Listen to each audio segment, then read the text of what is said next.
the first team, you get judged every week. So if you have a bad game for the week, you're going to be the worst player on the planet. One of the doctors mentioned to me, you cannot play football anymore. So I didn't give up. I gave 100% and I managed to get back. I think he's ready to go now to the top 6 club. If you ask me a few years prior, I would say no. He was talented, yes. There is no doubt about it. But he wasn't ready there probably. But now he's got efficient. He knows how to pass, he knows how to shoot, he knows how to dribble. I need to challenge myself again for the next 3 years. Something to push me a bit, push my limits again. Miralem Pjanic is class. He's he's got eyes around. He's seen the game before you. So clever. Van Dijk, 100%.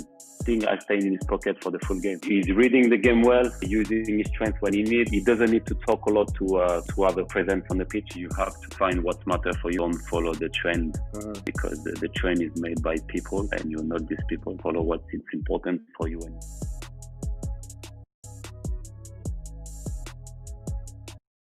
Hello everyone, welcome to another episode of the Coach Gerald Lami podcast. Myself, Coach Gerald Lami. Today, again, I've got a special guest. With me today, I've got Rudy Gestede. How are you, Rudy? Thank you for coming on the show. Thank you for having me. Pleasure. How you been during this time in COVID and everything? To start, I quite enjoyed my time at home with the family, training, keeping myself fit, training every day with the missus, and have some time relaxing and refreshing with the family. Then after few weeks, I started to get bored. I needed to go outside and to do something. When you get used to train every day, you miss a bit of the pitch.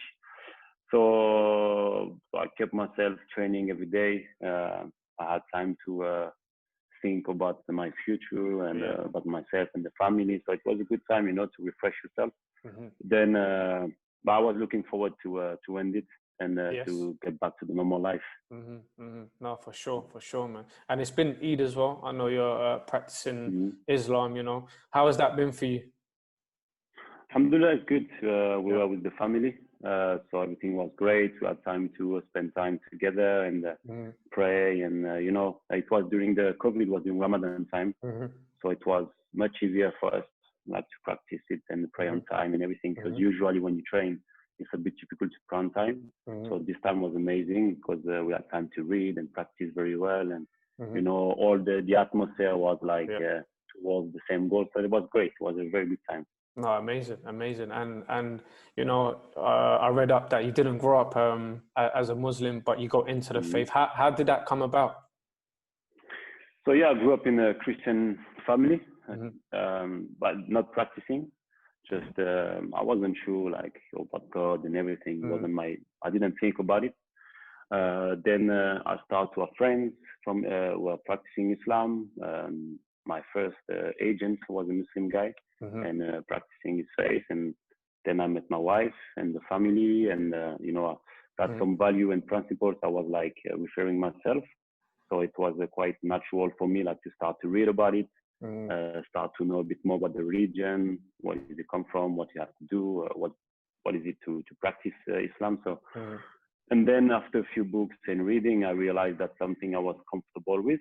So it was just a natural path for me to just carry on. And then if I wanted to go further with my wife, I had to become Muslim, and I felt comfortable with it. So I just decided to become a Muslim. And since my wife is my life is more peaceful than before, I used to get into fights or stuff like this, and I used to like it, but now I'm more peaceful, and there's some values which changed for my life, and now I'm very family orientated, and now I've got a final goal. Final goal is to go to heaven. So everything I do every day, I try to make sure my behavior and my words and everything give me the chance to get there. That's beautiful, man. Because I can relate as well in terms of where you said you've been in the past maybe fighting and things like that, and just in terms of the character, I went through that transition as well in terms of my family originally they were Muslim. A lot of my family are still Muslim, but when my dad first came over to London, he converted to Christianity, and organically, I just followed my dad, and we shifted to that. Later on, as I grew up a bit older, I went into Christianity, and I could see the difference again in terms of like my character. I completely changed, you know, in terms of my focus, you know, in terms of the way I spoke to people, in terms of everything. How would you say Islam has changed you as a person? Yeah, that's all like little steps you do toward to have a bigger face, a better face, and practicing better. You have to change your routine on a daily basis. The word is important. What you say to people and what you say about people is very important. So you have to control yourself about it. Usually when you get hungry, you get used to start straight away, but now you have to think differently. Then your behavior is very important. You will be judged on your behavior, not only on so every step towards you face and you practice make you a better person. At the end of the day, you have to do good on this planet and make sure you get to heaven. So if your goal is toward these goals, it makes your life completely different. The perspective of your life is different because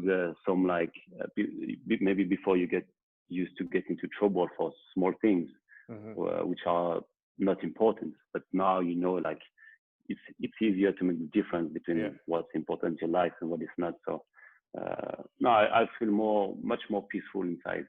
No, it's beautiful, bro. Another thing I wanted to touch on about, obviously, you know, you've had a good career. You've achieved a lot of things in your career. A lot of youngsters, you know, they want to get to the position that you've been to. Now, I'm a firm believer in terms of, you know, your upbringing as a child has a huge impact, you know, growing up and, you know, takes you into your life journey. Just want to speak about your journey, like in terms of your childhood. What was that like? What was your household like? So I've been lucky, you know, my parents are still together. So I think it's a very important part of the upbringing. So I've been in an environment with love and family. I've got one sister and one brother. They make sure we are tied together. So I've been lucky this part, you know.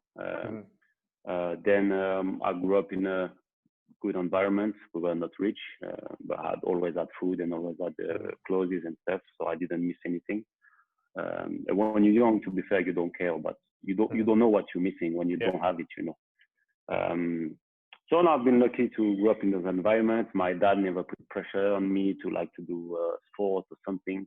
Obviously, say you have to practice a sport, but you can choose a sport. You have to do good at school. Everything you want, my dad wanted me to do. Everything you do, you give 100%. If you're not willing to give 100%, don't do it. Do something else. You know, you're gonna commit yourself because he doesn't like mediocrity. And so that's something I kept in my mind, you know, on a daily basis. That's when you do something, give everything, and then you will go as further as you can, you know. Nice. Now, for real, I agree with you as well. In terms of like again that mindset that your dad's installed in you, in terms of, you know, if you're gonna do something, do it 100%. Do you feel like that mindset and that skills that you've been taught by your dad has got you to where you are now in terms of the football that you've achieved and everything in life, not just football? Yeah, definitely. You know, if we talk about sports, when I was young, I was 20 because I've got like family who are quite good at sport, at football, and I was picked last every time we do like a football game. Okay. Now, seriously, I was picked last, or I was picked to go in the goal to be a goalkeeper. Okay. So when I grew up, but I never gave up. Never in my life I will give up. I will make sure I give everything, and I will try to find a solution if I don't have it. So I just keep practicing. Then at one point I start to be good, and then that's where I've been selected to go to the academy in France. And I kept practicing. At one point, you know, it was a bit difficult for me because I grew up. My body was just try to find himself, and my muscle wasn't strong enough yet. You know, I grew up very quick, so I was broken everywhere. And then, but I didn't give up. You know, at one point, at 14 years old, I said, training every day. I don't have time to spend with my friends, but I still have in my mind give 100%. So I give my chance 100%, and I carry on. And after that, you know, I had this chance to be a professional footballer and to enjoy my life and to have some good career. You know, I'm happy with what I've done. And in terms of life, it's the same. Now I've got kids, I've got wife.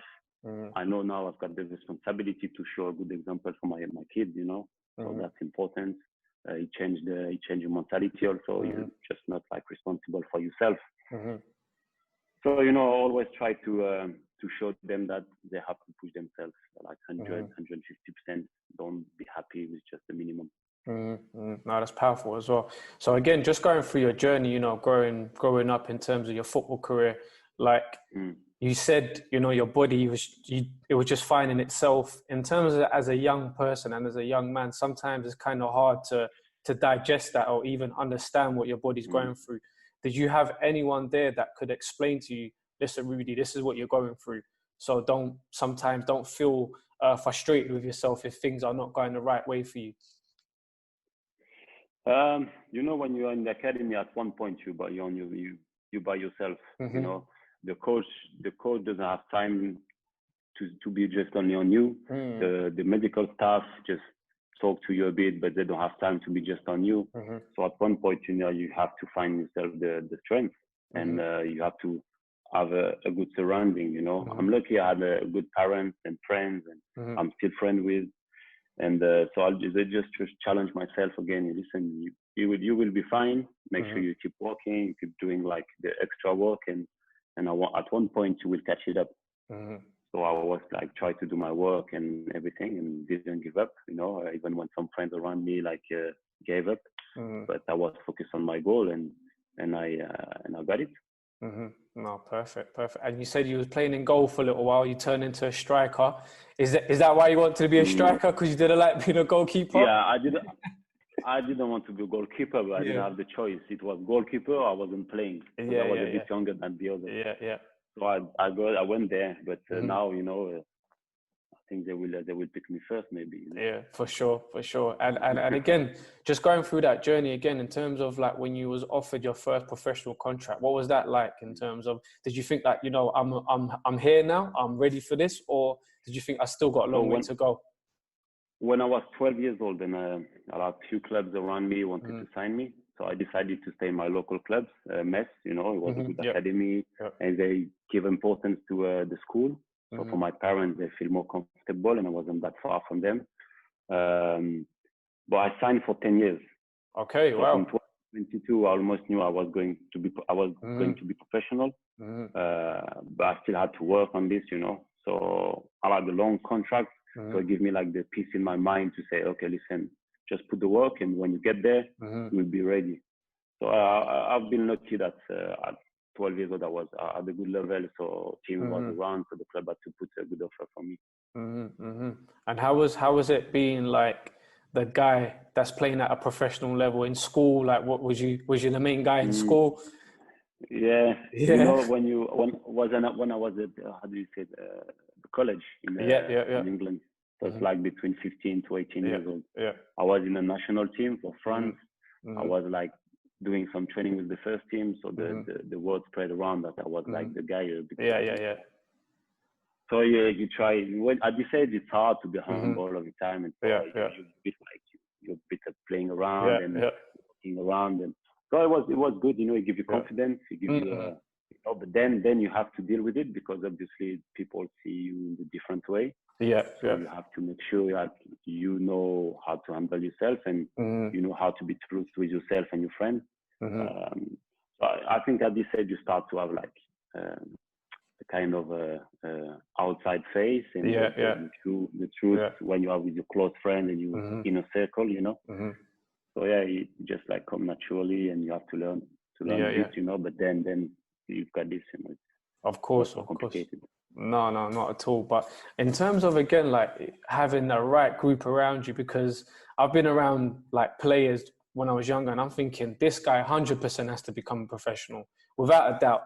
But then again, they're playing for like big clubs at a young age, 15, 16, and they just don't make it to the top because they're so distracted from other things, like, maybe girls going out partying, things like that they shouldn't be doing, and focusing there. How important is it to have that right set of friends around you? That's the key. I think at this age, that's the key. It's so easy to be like distracted by something else. as you said, girls clubs. Yeah, yeah. You've got a bit of money, so clothes and going outside and just show yourself outside. So you need someone around you to remind you that you want to be a professional footballer. So the behavior has to be on point. You cannot drink, you cannot smoke, or you can drink and smoke. You have to commit yourself 100% if you want to succeed. Then, because until 16, 17, if you're a bit talented, you will get there. But when you start to play with adults, that's where the difference is huge. So if you're not ready to commit yourself and to make sure all your life around is turned towards the same goals, it's going to be difficult for you and you're going to be struggling. I've seen friends in the academy much better than me, talented, physically, technically, but they were weaker than me, so they didn't make it. And then at the end of the day, now when I talk to them, there's still things they can do it, or they can do something, but they should have done it. You know? But the mind is like, it's bigger than the talent you've got. If you don't have the mindset to succeed, you won't succeed. No, for sure. I agree with you. I think that's one of the reasons for myself as well, why I feel like I didn't really make it to the highest level. You know, again, like in school, I was always the guy that, you know, the teacher would say, oh, yeah, Joe's just going to become a professional footballer. And it's like you tell yourself you're definitely going to be there, but you forget the hard work that you have to put in, the dedication, like just keep working. And again, having that right set of friends around you is so vital. It's the most important, man, for sure. And in terms of like yourself as well, when you made it to that next step and you got into the first team, like you said, there's a big difference in terms of youth football and going into to first team football. What was that like, your first day going to the change room as a young man and you're playing with men? Yeah, I've been lucky because when I went with the first team, there's like quite a few young players I knew from the academy. Okay. So the transition was easier for me. So I stayed with them in the changing room, but then the bigger guys, the adults came and they've been nice with me. And I had the same physique at the 18, 19. So they didn't try to push me around, you know, I could use it. So now it's been nice. I was in a good club, a good environment with good people, you know, try to help the youth to grow up and to establish themselves in the first team. I think it's important to have someone to look at, you know, in the first team and say, listen, this guy can help me out and give me some good advice. So then you just follow, you try to look around, and it's like you try to adapt yourself first. And then when you're good on the pitch, you know, they don't care then, you know. If you're a good guy outside, you try to adapt. You don't try to push everyone around and try to be the big guy straight away. I think it's fine, you know. It's like you're going anywhere, football clubs, any industry, you know. When you go in a different new environment, you have to adapt yourself and find a way to establish yourself in the right place. And what was the most difficult part of that journey as well, in terms of transitioning from youth football to first team football for yourself? I think the worst part is when you get to the first team, the friendship is different. The players are there for business. That's their work, you know. They love football, but that's their work. They come, they train, they go home. When you are with the youth, it's like family, brotherhood, you know. You're all together, you spend all day together. When you finish training, you go for food, you spend the time together. When you get to the first team, you go train, and everybody's going in this way, you know. So that's the part I was missing a bit, like you feel a bit like on your own. We were like 3, 4 of us like staying together, but the 3, 4 of us wasn't established. Like they were training like for a year, but not established. So yeah, that's the part where a bit difficult. So that when you get there, you realize that football is business. So it's not like as fun as you think it is. Would you say, because I've always been interested, I've spoken to other footballers as well that have played at that level, would you say yourself, does it become more like work and you kind of lose the enjoyment of it? But the thing is, you when you're young, the manager, there is no press, there is no media, there is no one. So you know you have to improve every week to get better. When you're with the first team, you get judged every week. Yes. So if you have a bad game for the week, you're going to be the worst player on the planet. When you have a good game, you're going to be the best player on the planet. So that's why you need to stay on the same level all the time. Enjoy when it's good, but don't enjoy too much. And when it's bad, you have to think about it and have the self-reflection, but don't go too down, because you know the next week you're going to be fine. So that's the balance to find, and the part where you have to adapt a bit, because there is more pressure, Now it's paid to play football. It's not just like you have to learn how to play football. So, yeah, and you don't have time. If you want to a bad game, you're out of the team. With the youth, you've got 5, 6, 7 games. The squad is smaller. There's less pressure. There's less rotation. So that, then at one point, football is business. Even if you love football, there's some day you don't want to train. It's like everything you do, you like to do it, but when every day, constantly, there's some day is a bit more difficult than the other day. But you get paid for it at one point, so you get up and you give everything you've got, and but then you still enjoy it on the Saturday when the crowd is there. You play that you remind you that's why I play football. No, for sure. Now, you said in terms of like having the bad days, we all have bad days. How did you handle the situation in terms of if you had a bad game or a bad training session? Was there anyone that you spoke to, like outside of football? Because I know there's a lot of footballers these days, they work with a lot of psychologists, coaches, and etc. Was there anyone that you spoke to in terms of enhancing your performance? I speak with my wife. Okay. Simple. I choose her because I know I can. How would I say that in English? I can lean on her. I know if I'm a bit a bad day, she's gonna be there. If she's a bad day, I'm gonna be there. So that's the first person I call after the game. That's the person I talk to when I'm a bit down. It's not easy every day because as a man, for myself, sometimes you keep everything for yourself. But I know I can talk to her, so I've been lucky to choose and to pick the right wife. You're a lucky man then, because not many footballers have got that opportunity. Because you know how you find your wife. If you find her in a club drinking the champagne, there's some chance that one day when you cannot buy the champagne, she won't be there. When you know her for quite a while and you get to know her very well, and you know the family, the background, obviously you've got less chance to fail. And now we're growing together. We have some plans together. That's my best friend. That's my wife. She's everything. No, it's beautiful, bro. Beautiful. And that's another issue as well. A lot of these young footballers nowadays, you got 17-year-olds that are on crazy amount of money, per month, and they haven't even touched first team football yet. They haven't even achieved anything yet. Like, if you could put yourself in that shoe, obviously you've been in that position yourself as well, but how can you resist these temptations? Because it's very hard. It's very, very hard to all of that stuff. It's very difficult. And at my time, we didn't have any social media. The social media came when I was 26, but I was already with my wife and I had kids, so it's not the same generation. Now they've got social media, so it makes it worse because they compare themselves every day. They can get in touch with anyone in the world every day, constantly. So it's easy to think you are bigger than you are, or better than you are, or even like worse than you really are. So there is the two parts. You have to be careful. So it's so difficult for the youth now, and especially the one with like talented one with big money at 17 years old. Because even at my age, when you're 17, 18, even if you're good, I was with the French team doing well. I started playing at 19 years old with the first team.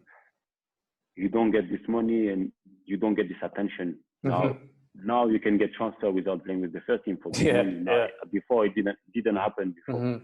So it's hard for them to be grounded, That's where like the surrounding has to be even more important. And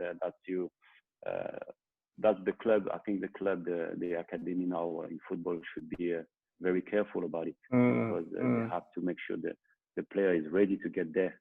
You should put some, like, I don't know, some class about communication or about, like, because it's a difficult part. You know, I see some young players to like, and now they get judged at 18, 19 years old, even when they speak on camera or social media, they get judged straight away. But who never did a mistake at 18 or 19 years old? You know, just let them live. It's normal to do a mistake at this age. The media is very, very, very tough on the players now. It is for sure. And even like money as well, in terms of they're getting so much money. I don't feel clubs are helping these youths enough to guide them in the right direction, because again, you can have a 17-year-old that's on 10,000 a week, some of these 17-year-olds. And it's like, at 17, if I'm getting 10,000 a week, my mind is in a different world. So again, in terms of all like handling money and things like that, I know you're a man that educated himself in terms of putting the money in the right places and things like that. What advice would you give to these youngsters? Because I spoke to Demba Ba and he said the same thing, where sometimes these kids just have to go through it themselves and make the mistake and then learn. But sometimes I feel like the mistake could be so damaging that there's no turning back, you know. In your opinion, what do you think, or how would you advise these young players to put their money in the right places? Yeah, I've been in this situation when you have money and you spend it, and then I've been lucky that I was able to get money after that. But some players, they make the mistake and then it's over. So they are in a very difficult situation. But in the same time, I've been advised, be careful with your money, do this, do that. But you just say, yeah, I will get money, no worries, I will get there, there. So I think if you don't do the mistake, it's hard to realize that you have to be careful, because money is not there for life. You have to invest it the right way. So I would say that the same, the surrounding is very important. You know, the clubs, I think the clubs should put like financial guy or class about this, how to invest your money, because you've never been taught about it. You know, my parents didn't have money to invest. You just pay the bill, and then there is nothing left. So there is few people in football who got the chance to have parents with money who can teach them like how to handle it and how to use it, you know. So I think it would start from the club, who should put some class about it, like, and then they should like try to put the players with financial advisor, but there for the players, not there to get money. Because that's the problem with financial advisors. Sometimes they're gonna make an investment, you think it's for you, but because they get a big commission on it. So it's the same difficult place. You have to try different people and use the one you feel comfortable with. That's a kind of business I was thinking about, not financial advisor, but like a consultant to talk to the players, to the youth, and to explain them what the mistake I did, what you should do and what you should not do. But it's a difficult world, you know. People are very, very like sharp. They are there to get your money. If they see a young guy with money, they're gonna try to get the most of it. And, of course. The selfish world, so they're gonna think about their finance and not about the players. So yeah, you should start with the clubs, you know, where they give good contracts. They should do some class with the young and make sure they educate them. How did you educate yourself? Was there anything in particular that you was reading up, or you know, did you do any courses yourself? I read some books about it. The first books I read was quite good, from Robert Kiyosaki. Rich Dad Poor Dad. Rich Dad Poor Dad. It's the basic book, but it gives you the basics of the finance, how to pay you first and then invest your money instead of spending and try to invest what's left. So it was a good book. Then we're lucky because with the YouTube channel, the podcast, the books around Amazon and everything, you can educate yourself. And I like to read about businesses and finance every day. So I'm just about reading things. Now I don't have any financial advisor. I know some people around. If I do a building, if I want to invest in an apartment or houses, I know how to use. If I want to start a business, I know how to use. So with time, you try to build a team around you can use when you need them. No, that's amazing. That's amazing. Is that something that you've been thinking about in terms of, obviously, you know, you're coming to the end of your career, you've still got couple of years in you to make some good money from football. But is that something that you've thought about, like you said, maybe becoming a financial consultant for these young players, getting into business? Have you thought about what you wanted to do after football? Yeah, of course. You have to think about it, at one point, because the money is not there, definitely, Yeah. I've been lucky to earn some good money, but not enough to be like this after football, Yeah. So I think I like businesses. I know I like to entrepreneurship, to start something from the ground and to make it bigger, and the journey to get there. I like it. I've got a few plans with my wife. We're working on it. One should open next month. Okay. Then we've got the charity going on, the foundation. So that's something also I want to put a lot of effort on it to help the youth, the young generation. When I said I want to be a consultant, it's not a financial advisor because I don't have the capacity to do it. But it's not just more to talk to the young generation, like going around with the academy, or I don't know, find a way. I think your podcast is amazing for this, Yeah, thank you. So that's great, because that's where we should put effort with the young generation and give them the key to succeed. It could be football, it could be finance, it could be any businesses. So even if you podcast, you can try to interview some businessman. Yeah, no, for sure, bro. For sure. I agree with you. And in terms of your charity, again, that's something that I'm always intrigued by. For me personally, again, I haven't come from the best of backgrounds in terms of money. We always had food on our table, but I remember there'll be days I wouldn't see my mum because she'll leave from 6 a.m. and she'll come back at 10 p.m. And same thing with my dad, so it's like my grandma that raised us, because I wouldn't see my parents that much. If I do, probably be for a couple of hours. So in terms of charities and things like that, that's something I'm always intrigued by. In terms of your charity, just speak to us a little bit about that as well.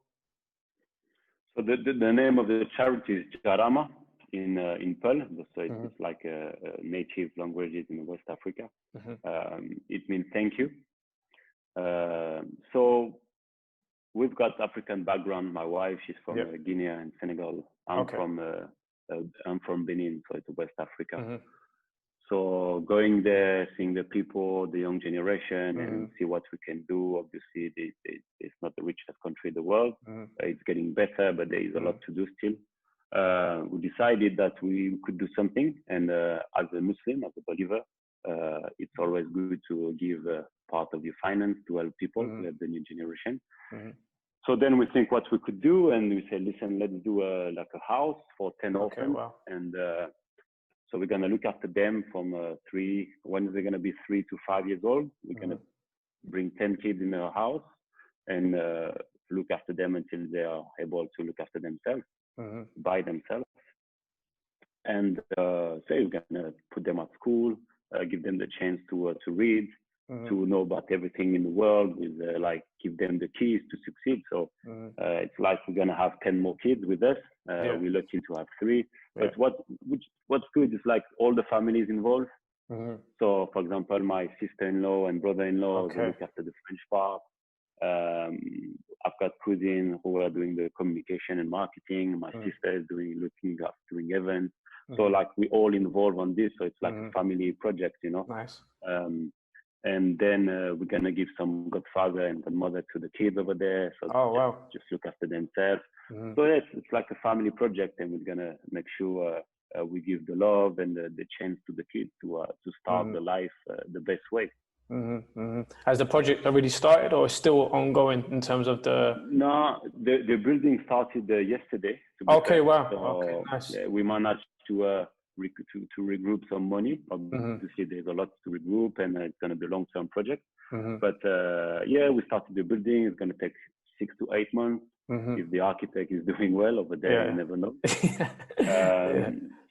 And then we aim to welcome the kids around February, March, and to bring them and to give them love. It's nice. That's really something I want to put my effort in and make it big. No, for sure, and that's a beautiful thing. How can people donate in terms of the charity? So you've got the website www.jarama. It's JAARAMA.org. So you can check the website. You can donate straight on the website. You're gonna put you on the PayPal service. You don't need to have a PayPal account. You could just put your card details and send the amount you want. You can even like put the monthly payments to support the charity every month. And yeah, so on the website you've got everything you need. We're gonna add you to the newsletter when you do a donation, and all the progression is gonna be on the website also. So yeah, we welcome everyone to want to participate and to help us to achieve it. Yeah, no, nice, definitely. I'll put the link below anyway in description, and I'll definitely be donating myself as well, 100%. So I'll be getting a newsletter. Yeah, thank you. No worries. So yeah, in terms of, we'll go back in terms of your football career. You moved to England. What was that like in terms of your journey from France to England? Obviously, there's a lot of similarities, but in terms of football, there's quite a bit of a difference for you. How did you find that transition? So I came in England in 2011, July, but go back to January 2011, I just break my meniscus. Oh, wow. So I had surgery in January, but I wasn't back on the pitch until the end of the season because I had no complication. My rehabilitation wasn't very good. So my knee was like, I was struggling a bit. So I was out of contract. And then I didn't know what to do yet. So my agent said, listen, can I find something? My dream was to play in England. So I said, listen, find something in England. I'm tired of France. I want a new challenge. So just came, training myself, but I was like lumping, you know, I was quite sore. Then he said to me, I've got a trial for you at Reading. I was close to go at Reading. And then he called me and said, no, listen, you're going to Cardiff. I went to Cardiff. I just was praying that I could train with my knee. I went there, first jogging was fine. I was surprised. Then I trained for 2 weeks. And after the 2 weeks of trial, they said, okay, we want to sign you. So July 2011, I signed for Cardiff for 2 years. Wow. So yeah, it was unexpected, to be fair. I was a bit worried about the rest of my career, but one of the doctor mentioned to me, you cannot play football anymore, you need blah, blah, blah. But I didn't give up because always in my mind my dad said, no, I give 100%. So I gave 100% and I managed to get back, you know. No, that's again, stories like this is what we need to hear, because a lot of players have gone through similar things to you, where it's like they hear information from so-called doctors that say you can't play no more. How do you, and you got a family as well at the same time, you got a family, there's a lot of pressure on you to deliver. Like, how, again, what was that drive? But what I don't get is when a doctor at like 20 years old, 21 years old, tells someone you cannot play football anymore at 21 years old. I said, the technology is gonna get better, the technique is gonna get better. Maybe you're not getting better because you're doing the same thing for 20 years, but you're doing like 1 year for 20 years, so you don't improve yourself. Then I've seen like maybe 5 different doctors. I've seen people I try to go to see like chiropractor and like people magnetism, you know. I tried like grandmother treatment. With, you always have to go to grandma. Everything. So I tried everything, and then doing a lot of reinforcement in gym, and then I met a good doctor, and just, you know, I came back, and when I signed for Cardiff, they said, listen, you don't have the full, you cannot stretch your leg like 100%. So if you have like hamstring problem, we will go back to your knee because there's small pieces maybe you need to get rid of. So after a few months, I was like pulling my hamstring. So we've been there again, take it off, and then I was fine. But I had like 13 surgery in my career. So I always managed to get back and get back and get back. So now then it's just in my mind, you know, I will never give up anyway. It would take maybe sometimes a bit more time, but you will get there, you know. The body adapts very well. God make it like perfectly. So you think you don't get there, but if you work on this, it will adapt. That's powerful, man. 13 surgeries. That could just say to anyone could say, you know what, forget football. I'm not playing football no more. I'm done with it. Yeah. So it shows your mindset. That's why when I hear people saying, I couldn't get pro because I've done my knee. Or Yeah. I say, listen, I had 13 surgeries. Yeah. So it's not an excuse for me. Yeah. No, that's crazy, man. That's crazy. No, but again, this is the stories that we need to hear, and especially like you said, in terms of the consultancy, it's not just financially. It's the mindset. Again, it comes down to the mindset, and for me, I'm a strong believer when it comes to having a strong mindset will get you anywhere, really. You know, like they say, talent's not enough. You know, it's the mindset that will get you to that further place. So it's powerful, man. Hugely powerful. So in terms of like you've gone through all of this and then you've had your best goal scoring season at Blackburn. Why do you think that was? Because you scored like over 30 goals that season. Well, in your time at Blackburn. Yeah, I think I scored 36 in 1.5 years. Yeah. Simple. It's a simple thing. I was playing week in, week out.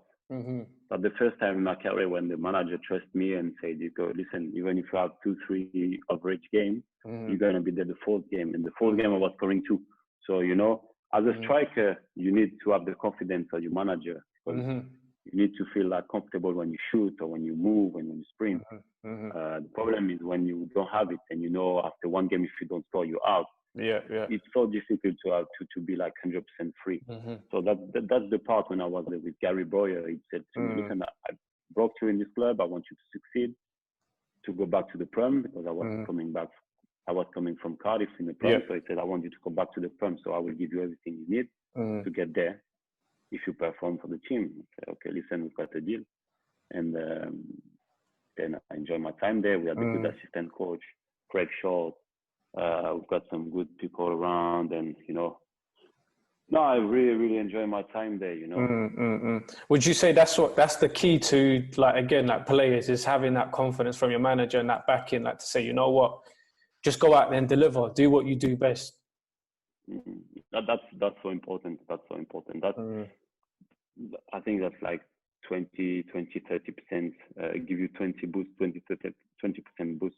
When the manager is backing you up, it make a huge difference. Even like I know some players always saying, "I don't care the manager when I'm on the pitch," but that's not true, because if the manager is on your back all game, how do we do this? Do that? Obviously, Yeah. So obviously, when the manager gives you the freedom to express yourself on the pitch, it makes you a better player. No, for sure. And then you got to move to Aston Villa, back in the Premier League. How was that playing in the Premier League? To be fair, I had some good advice when I was at Blackburn from Tony Grant. Yeah. And he said to me, the difference between Championship and the Premier League is the composure. He said Championship player gets used to rush everything, like fighting. In the Premier League, they've got more composure. They say if you train on this. So we were training at Blackburn, like after the session with him, doing some long ball, keep the ball, you've got time to breath and play. And this thing makes a huge difference because the quality in the Prem is quite high. So when I first came there, I started well, to be fair. I was with Tim Sherwood, scored 4 goals in 10 games or something like this, because he gave me the confidence when I was on the pitch. He said, "Listen, play, no worries, you will play." And then he got sacked because we didn't have good results. We were conceding goals like for fun, losing 4-3, 5-2. So always scoring 2 goals, but then conceding 4 or 5. So tactically, there's something which need to be changed. So they broke the French guy, and after 3 days, broke me in office. I was the top scorer of the team, and he said, "Listen, I don't play with a big guy in front. I like runners." I said, "Listen, no," but I said, "Listen, there's no problem at all." I was 27 at this time. I said, "If in December you don't use me and you don't need me, just let me go. And I need to keep my momentum going. I've been through difficulties, and now I'm in the Prem. I don't want to rest it. And then say, "No, you will play, blah blah blah." I said, "Okay, no problem." Then he put players. Didn't work very well. Then he put me a bit. I think I scored 2 goals until the end of the season or something like this. I wasn't playing a lot. Then I said, listen, if you've got results, you keep your team on the stand, but we don't have results, so why are you not changing? He put me again against West Ham. We drew 1-1, and I had the pen on me. Then we scored. It was a tough time, so they sacked him, and then I had like my next 2-3 seasons, I had like 14 managers. Yeah. Ooh, okay. Between Aston Villa and Middlesbrough, I had like 13 or 14 managers. Wow. So then It's not settling. No, there's no consistency. As a player, you need to feel comfortable and make sure. So it was a difficult time for me. Yeah. No, for sure.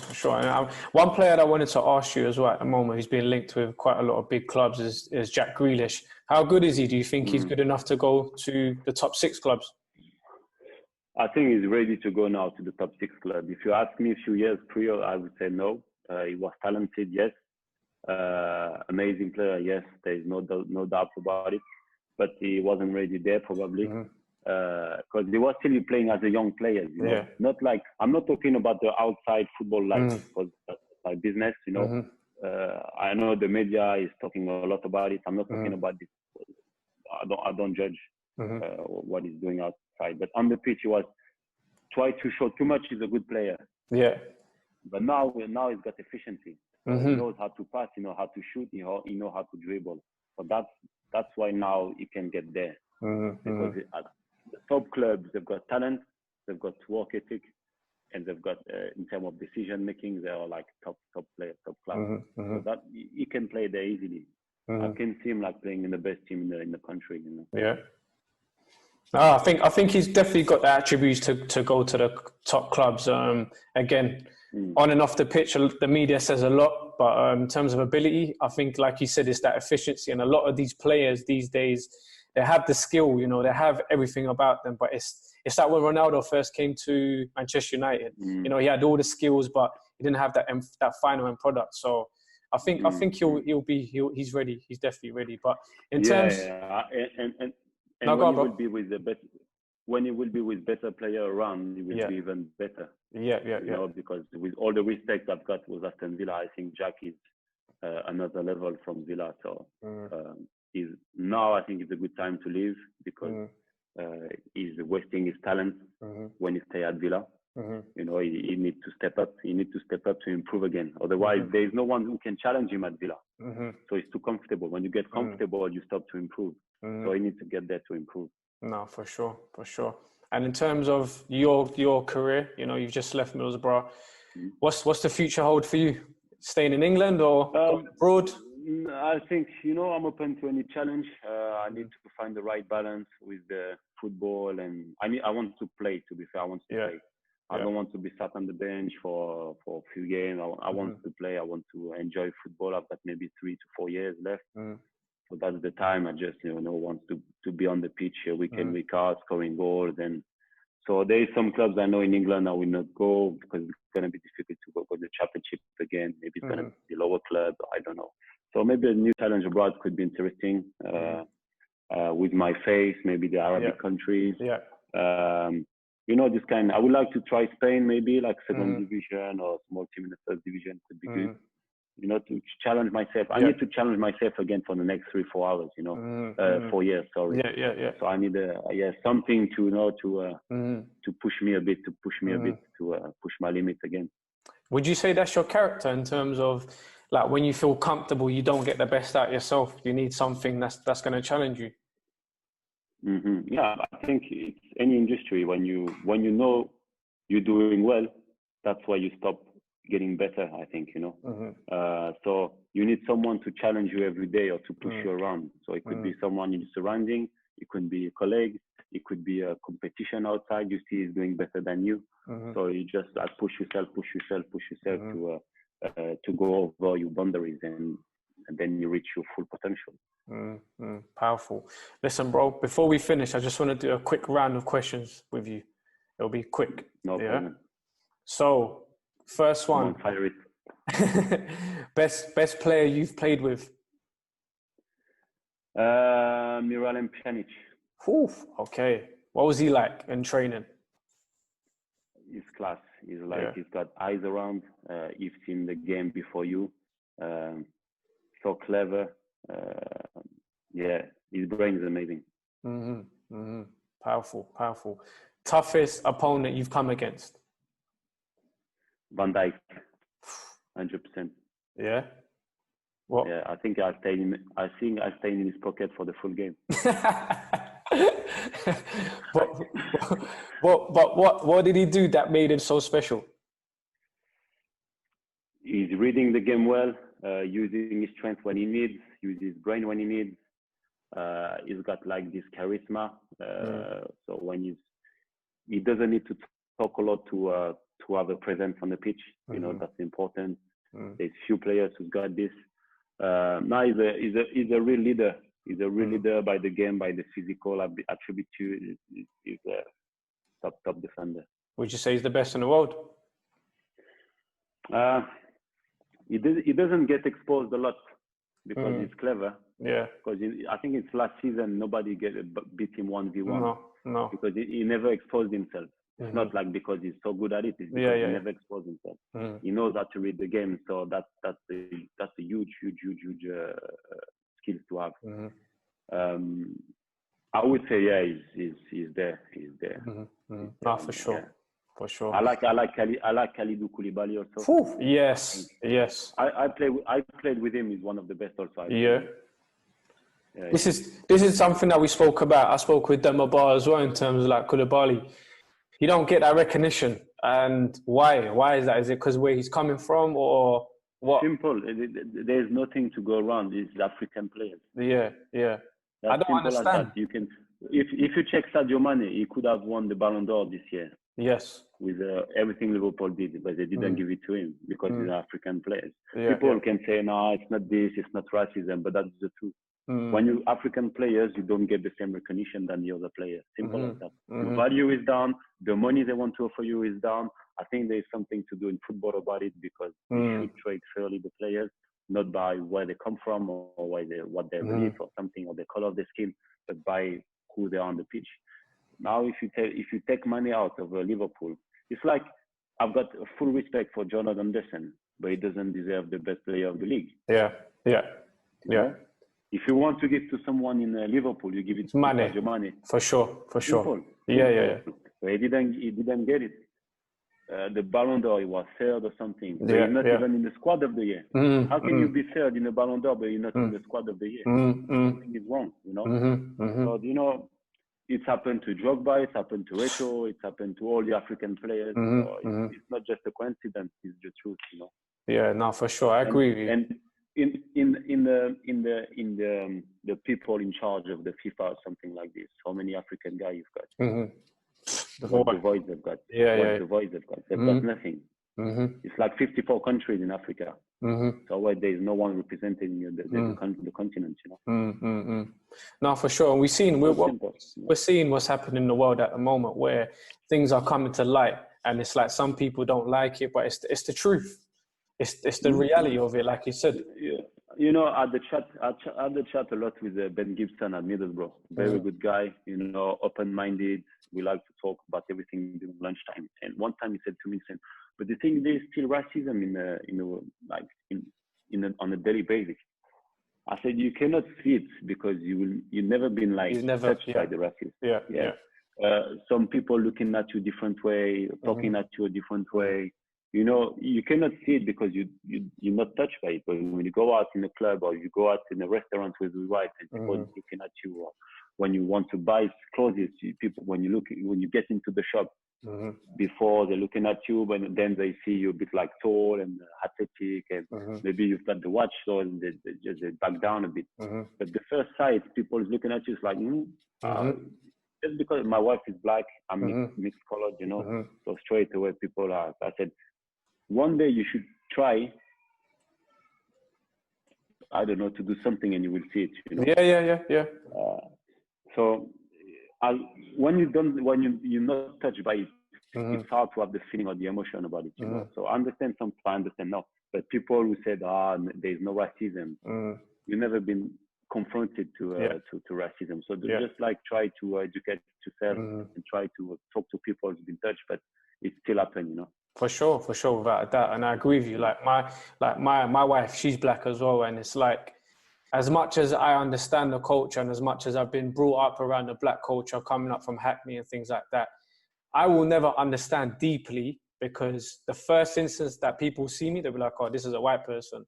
But once they hear, again, it's not this, I'm not saying it's the same, but I've had this same issue where I've gone to clubs and as soon as they've heard that I'm from Albania, I'm on the bench.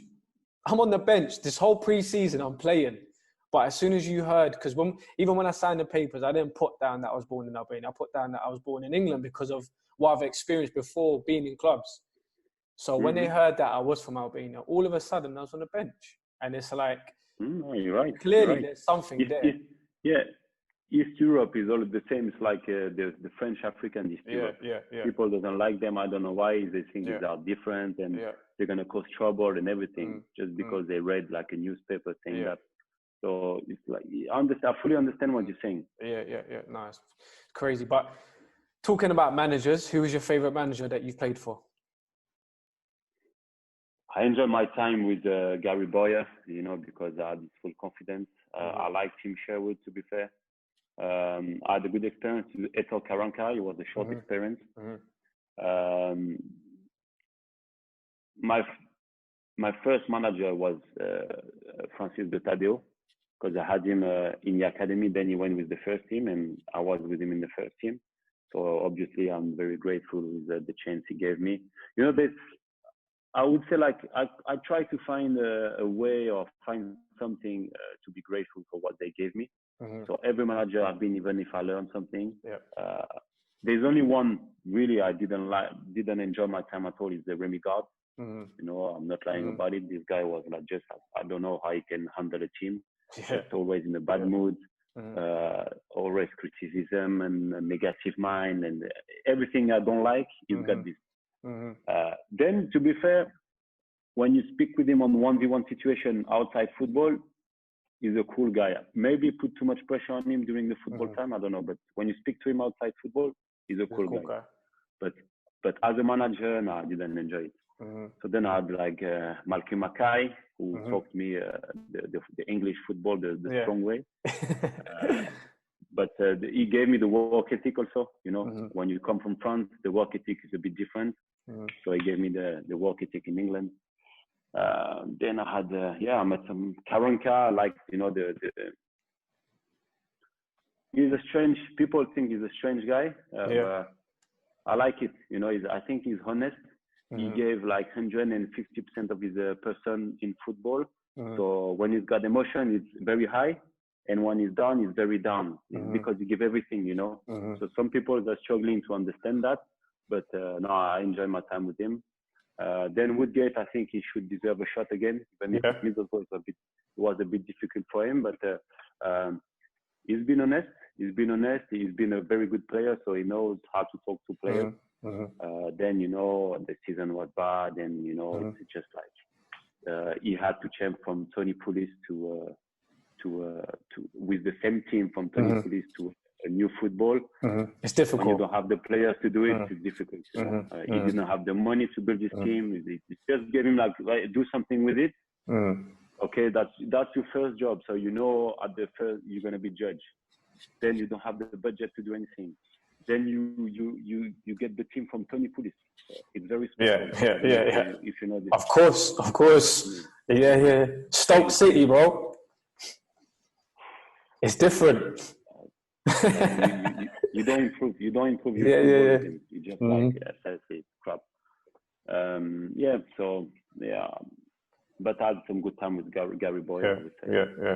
Perfect. Tim Sherwood was good. He's good. Cool guy. Yeah. Maybe too close to the team. Okay. Because he's laughing, and things around. I think in his mind he's still a player. Still, yes. So he still have this connection with the players, but at one point when you're manager, you need to be a bit have a different kind of space. Yeah. No, you've had quite a lot of managers. Like you said, you've had like 30, 40 managers, but some good managers there. Definitely some good managers there. Yeah. You said, in terms of your book, Get Rich, Rich Dad, Poor Dad. But what is your favorite book that you've read? Oof. I know it's a lot. Book. Yeah, I'm not very good with names because I like to read about different kind of topics, you know. Yeah. What's your favorite topic? What's your favorite topic to read about? I like business books. Okay. I try to do one business books, one religion book, and one mindset book. Okay. So there's different kind of. I read a book recently. It was about the life of the Prophet Muhammad sallallahu alaihi wasallam. Okay. And there is some story I didn't know. It was amazing. So I really enjoyed this book. I just read it like in 2 days. Yeah. Then there's a podcast I like about businesses. It's Patrick Bet-David. Okay. Yes. Value Entertainment. Value Entertainment. Yeah. Amazing podcast. Then when it's about marketing, I like Gary Vaynerchuk. Yes, Gary. Yeah. Gary V. He's got energy. Yeah, when I first watched it, I didn't like it because it was too much. He's energetic. Yeah, too much. But then, seriously, he gave you some like skills and some good topics for free, and just give it. So if you put his energy away, like try to be focused on what he says, he gives you some amazing tips. And about mindset, you know. Which one I will pick? There's a lot. Yeah, it's hard to pick one. What's your favorite movie? It's difficult. We'll skip that one. Last question. Best lesson that you've learned in the last 6 months?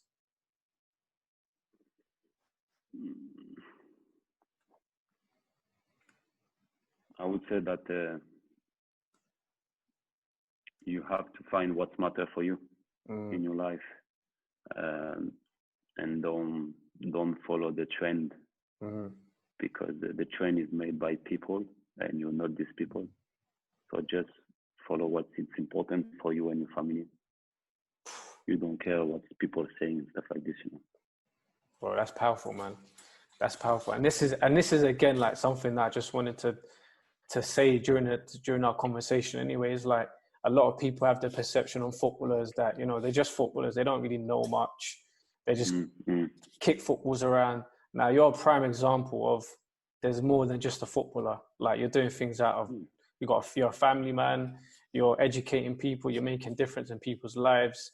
Like, your knowledge, again, I can see you're a man of knowledge. So, again, it's been a powerful, powerful conversation. And whoever's listening, I hope that, you know, they've used this as inspiration, whether it's people in the football industry or not. Like, a lot of stuff that Rudy has said is life skills that we should all have, you know, and mindset that we should have. So again, bro, I really appreciate your time. Thank you for coming on. Thank you for sharing your time. Thank you for having me. No, anytime. And where can people find you as well on social? You've got Instagram, but before, I'm not a big fan of social media, but Rudy Gestede, you know, you will see the official things, the blue things. I'm not very active on it, you know. So if you want to reach me, you have to be a friend or family, otherwise it's going to be difficult.